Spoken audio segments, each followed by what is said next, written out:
শুধু ডোনাল্ড ট্রাম্পের নন, খ্যাপাটে আর একগুঁয়ে আচরণের কারণে বারবারই মার্কিন প্রেসিডেন্টের গালি শুনেছেন বেনিয়ামিন নেতানিয়াহু।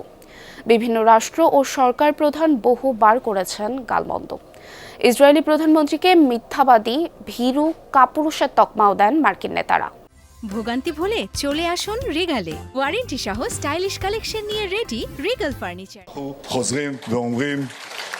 ডোনাল্ড ট্রাম্পের বারবার নিষেধ সত্ত্বেও লেবাননে হামলা অব্যাহত রেখেছেন ইসরায়েলি প্রধানমন্ত্রী বেনিয়ামিন নেতানিয়াহু, যার জের ধরে শান্তি আলোচনা থেকে বেঁকে বসেছে ইরান। এমন পরিস্থিতিতে টানাপোড়েনের তুঙ্গে বহু পুরনো মার্কিন ইসরায়েল ঘনিষ্ঠতা, এমনকি ইসরায়েলি প্রধানমন্ত্রীকে যাচ্ছে তাই বলে গালমন্দ করতেও ছাড়ছেন না মার্কিন প্রেসিডেন্ট। তবে ইতিহাস বলছে এবারই প্রথম নয়।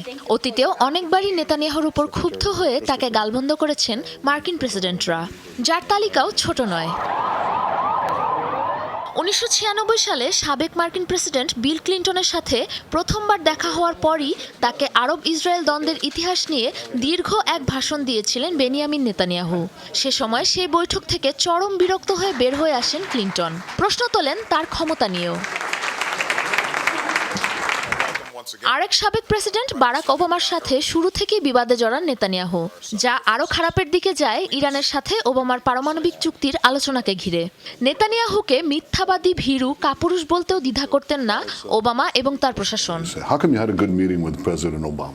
মূলত একে অপরের অভ্যন্তরীণ রাজনীতির সাথে ওতপ্রোতভাবে জড়িত মার্কিন ইসরায়েল সম্পর্ক, যার জের ধরে ওয়াশিংটনের ওপর দীর্ঘদিন ধরে কর্তৃত্ব খাটানোর সুযোগ নিয়ে আসছেন নেতানিয়াহু। এছাড়া যুক্তরাষ্ট্রের ভেতরেই রয়েছে শক্তিশালী বেশ কিছু ইসরায়েলপন্থী গোষ্ঠী, যাদের দাপটে যতবারই কোনো মার্কিন প্রেসিডেন্ট গাজা কিংবা পশ্চিম তীরে ইসরায়েলি আগ্রাসন নিয়ে কথা বলেছেন, ততবারই তাদের নিয়ে বিবাদের ঝড় তুলেছে মার্কিনিরাই। সবশেষ 2023 সালে গাজায় আগ্রাসন শুরু করলে সংঘাতে নেতানিয়াহুর ভূমিকার জন্য তাকে একজন বড় মিথ্যাবাদী বলে মন্তব্য ছুড়েছিলেন সাবেক মার্কিন প্রেসিডেন্ট জো বাইডেন। তবে সম্প্রতি ইরান যুদ্ধকে ঘিরে যেন নজির ছাড়িয়ে গেছে নেতানিয়াহুর ধৃষ্টতা।